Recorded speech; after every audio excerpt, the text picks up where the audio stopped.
Hello friends, I am Kirti and इस video में हम देखेंगे कि कैसे चीन को टक्कर देने के लिए भारत समेत ये चारों क्वाड रेस जो हैं वो मालाबार एक्सरसाइज करेंगे। और मालाबार एक्सरसाइज के साथ साथ इस वीडियो में ये भी जानेंगे कि क्वाड कंट्रीज क्या होते हैं और इस बार की मालाबार एक्सरसाइज क्यों इम्पोर्टेंट है, क्या खास है जो उसमें पहली बार हो रहा है।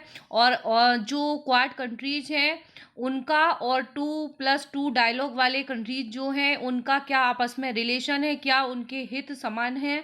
तो इस वीडियो में बहुत कुछ इंपॉर्टेंट होने वाला है, तो वीडियो को बहुत ही ध्यान से देखिए, क्योंकि यदि आप लोग किसी एग्ज़ाम खासतौर से सिविल सर्विसेज की एग्ज़ाम की प्रिपरेशन कर रहे हैं, यूपीएससी या पीएससी की, तो उसके लिए वीडियो बहुत ही इंपॉर्टेंट है। मालाबार 2020 जो है बंगाल की खाड़ी से ड्रैगन को संदेश दिया जा रहा है और इंडो पैसिफिक रीजन पर फ्री नेविगेशन की 28 साल पुरानी नेवल एक्सरसाइज में, ये 28 साल पुरानी नेवल एक्सरसाइज है। और इंडो पैसिफिक के 4 बड़े लोकतंत्र साथ आकर चीनी मिलिट्री के क्षेत्र में उसके राजनीतिक प्रभाव को चुनौती पेश करेंगे। अब ये शुरू हो गई है और एक्सरसाइज में युद्ध जैसी परिस्थितियों में अपने अपने हथियारों को परखेंगी यूएस, जापान, ऑस्ट्रेलिया और भारत की नेवी। भारत, अमेरिका, जापान और ऑस्ट्रेलिया साथ आकर मालाबार 2020 नाम से ज्वाइंट मिलिट्री एक्सरसाइज कर रहे हैं। तो ध्यान रखेंगे, मालाबार 2020 नाम से जो ज्वाइंट मिलिट्री एक्सरसाइज हो रही है इसमें कौन कौन है? भारत, अमेरिका, जापान और ऑस्ट्रेलिया। और यह एक्सरसाइज मंगलवार 3 नवंबर को शुरू हो गई है, यानी कि आज से ही यह शुरू हो गई है जब मैं ये वीडियो रिकॉर्ड कर रही हूँ। और पहला फेज बंगाल की खाड़ी में 6 नवंबर तक चलेगा और इसका दूसरा फेज नवंबर के मध्य में ही अरब सागर में होगा। तो ये पॉइंट्स भी यूपीएससी में बन सकते हैं प्रीलिम्स में कि ये कितने फेजेस में होगी और किस फेज को किस सी या बंगाल की खाड़ी में किया जाएगा।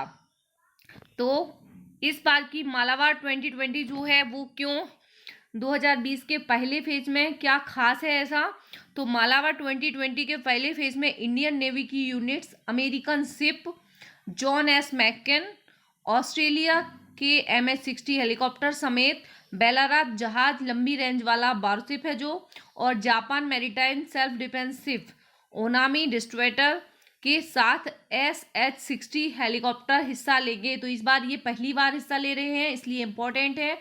एंड एक्सरसाइज के पहले फेज में इंडियन नेवी का नेतृत्व flag officer commanding eastern fleet rear admiral Sanjay Vatsyayan करेंगे। तो इनका नाम भी याद रखेंगे कि पहली फेज का जो नेतृत्व है वो कौन करेंगे? संजय वात्स्यायन, ठीक है, फ्लैग ऑफिसर। और इस एक्सरसाइज में इंडियन नेवी के destroyer Ranvijay, worship Shivalik, offshore petrol ship Sukanya, fleet support ship शक्ति, इन सब के नाम बहुत इंपॉर्टेंट होने वाले हैं किसी भी एग्जाम्स में कि ये सुकन्या, रणविजय, शिवालिक ये क्या है। तो आपको एग्जैक्ट पता होना चाहिए कि पेट्रोल शिप है कि वॉरशिप है या फ्लीट सपोर्ट शिप है या सबमराइन है, क्या है। तो ये इनके नाम बहुत इंपॉर्टेंट है, आप एक बार अच्छे से ध्यान कर लीजिए और बार बार इसको पढ़ते रहिए जिससे आपके माइंड में ये बने रहेंगे, क्योंकि कहीं पे भी इनके नाम पूछे जा सकते हैं किसी भी कॉम्पिटिटिव एग्जाम में। और सबमरीन सिंधुराज हिस्सा लेंगी, ये सब इंडिया की तरफ से हिस्सा लेंगे। ये सिंधुराज सबमरीन जो है वो हिस्सा लेगी। और एडवांस्ड जेट ट्रेनर हॉक, लंबी रेंज का समुद्री पेट्रोल प्लेन P-81, समुद्री पेट्रोल प्लेन डॉर्नियर और हेलीकॉप्टर भी इसमें हिस्सा ले रहे हैं।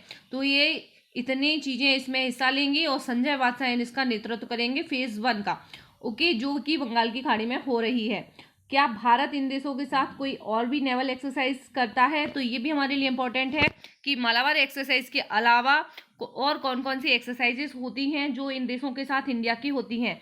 तो पिछले कुछ महीनों में इंडियन नेवी ने जापान, ऑस्ट्रेलिया और अमेरिका की नेवी के साथ मिलकर एक्सरसाइज पासएक्स में भाग लिया था। तो पासएक्स, पैसेज या पासएक्स, इसको कुछ भी बोल सकते हैं। पैसेज एक्सरसाइज जो है वो किस किस के बीच हुई है? वो भी ऑस्ट्रेलिया, जापान और अमेरिका, इन्हीं तीनों देशों के बीच इंडिया ने की है। तो ये भी आप याद रखेंगे। और वह बेसिक एक्सरसाइज थी, जबकि मालाबार में युद्ध की जैसी परिस्थितियों में एक्सरसाइज होती है। तो इन दोनों में डिफरेंस भी याद रखेंगे। और सितंबर में इंडियन नेवी ने रॉयल ऑस्ट्रेलियन नेवी के साथ पैसेज में भाग लिया था। एंड जुलाई में भारत ने अमेरिका कैरियर स्ट्राइक ग्रुप के साथ पैसेज का आयोजन किया था। इसमें यूएसएस निमित्त के रूप में। अब ये भी देखेंगे कि जुलाई में भारत ने अमेरिकी कैरियर स्ट्राइक ग्रुप के साथ भाग लिया था। अलग अलग टाइम पे लिया है। ऑस्ट्रेलिया के साथ अलग टाइम पे हुआ है, अमेरिका के साथ अलग टाइम पे हुआ है पैसेक्स। तो और इसमें यूएसएस निमित्त के रूप में दुनिया के सबसे बड़े वॉरशिप में से एक ने भाग लिया था। ठीक है, तो ये दुनिया का सबसे बड़ा वॉरशिप कौन सा है? तो ये है निमित्त, आप याद रखेंगे। और उस समय कैरियर स्ट्राइक ग्रुप दक्षिण हिंद सागर में फ्रीडम ऑफ नेविगेशन एक्सरसाइज कर हिंद महासागर क्षेत्र से गुजर रहा था। इसी तरह की एक एक्सरसाइज जून में Japan maritime self defence force के साथ आयोजित की गई थी। तो इसके पहले मालाबार के पहले इतनी एक्सरसाइजेस हैं जो इंडिया ने की है इन देशों के साथ में। और इस पर सिर्फ भारत ही नहीं बल्कि ये जो है 24वां मौका है जो कि मालाबार एक्सरसाइज हो रही है, और इस पर सिर्फ भारत ही नहीं बल्कि पूरी दुनिया की नजरें हैं। चीन के साथ पूर्वी लद्दाख में भारत के सैन्य टकराव और गतिरोध के बीच एशिया पैसिफिक के 4 लोकतंत्रों की इस एक्सरसाइज के जरिए सबसे महत्वपूर्ण संदेश तो चीन को ही दिया जाएगा कि ये हम सब चारों एक हैं तुम्हारे खिलाफ। तो ये बहुत ही इंपॉर्टेंट होने वाली है। और इस साल यह मल्टीलैटरल नेवल एक्सरसाइज है, युद्ध की परिस्थितियां बनाते हैं। इसमें शामिल देशों की नेवल फोर्सेस आपस में संघर्ष करती नजर आएगी। और इसकी शुरुआत 1992 में भारत और अमेरिका की नेवी ने की थी। फिर 2015 में जापान जुड़ा। तो ये बहुत इंपॉर्टेंट है इसका पूरा, क्योंकि ये वीडियो बहुत ही नॉलेजेबल है, बहुत सारी इन्फॉर्मेशन आपको दे रहा है। तो पूरा देखिए, क्योंकि आगे हम आपको क्वाड के बारे में भी बताएंगे और क्वाड और 2+2 का रिलेशन भी बताएंगे। तो कुछ भी आपका नहीं छूटेगा, बहुत सारी चीज़ें इसमें कवर हो जाएंगी। जो चैनल पे नए हैं तो सब्सक्राइब कर लीजिए ताकि आपको और वीडियोस भी आपको मिलते रहेंगे, और बेल आइकॉन प्रेस कर दीजिए। अब ये जो मालाबार एक्सरसाइज जो है इसकी शुरुआत हुई थी 92 में, और भारत और अमेरिका की नेवी ने इसकी शुरुआत की थी। सबसे पहले इंडिया और यूएस ने शुरू की थी, उसके बाद 2015 में इसमें जापान जुड़ा, और इस साल ऑस्ट्रेलिया भाग ले रहा है। इसलिए ये महत्वपूर्ण है क्योंकि पहली बार इसमें ऑस्ट्रेलिया भाग ले रहा है। और 24वें संस्करण में Indian navy, United State navy के साथ ही Japan maritime self defence force और रॉयल ऑस्ट्रेलियन नेवी रैन, तो ये नाम भी इनके यूएसएन अमेरिका का है, रैन ऑस्ट्रेलिया का है, and JMSDF Japan maritime self defence force ये जो है ये जापान की है, और IN इंडियन नेवी इंडिया की है। तो शॉर्ट में भी कहीं पे भी पूछे जा सकते हैं। पहला फेज विशाखापट्टनम में शुरू हुआ है, और पिछले साल मालाबार एक्सरसाइज जापान के तटीय क्षेत्र में हुई थी। तो लास्ट ईयर जापान में हुई थी, और कोविड-19 प्रोटोकॉल्स को देखते हुए non contact at sea format में एक्सरसाइज होगी। तो ये भी बहुत इम्पोर्टेंट है कि ये कोविड-19 प्रोटोकॉल्स को फॉलो करते हुए एक्सरसाइज होगी।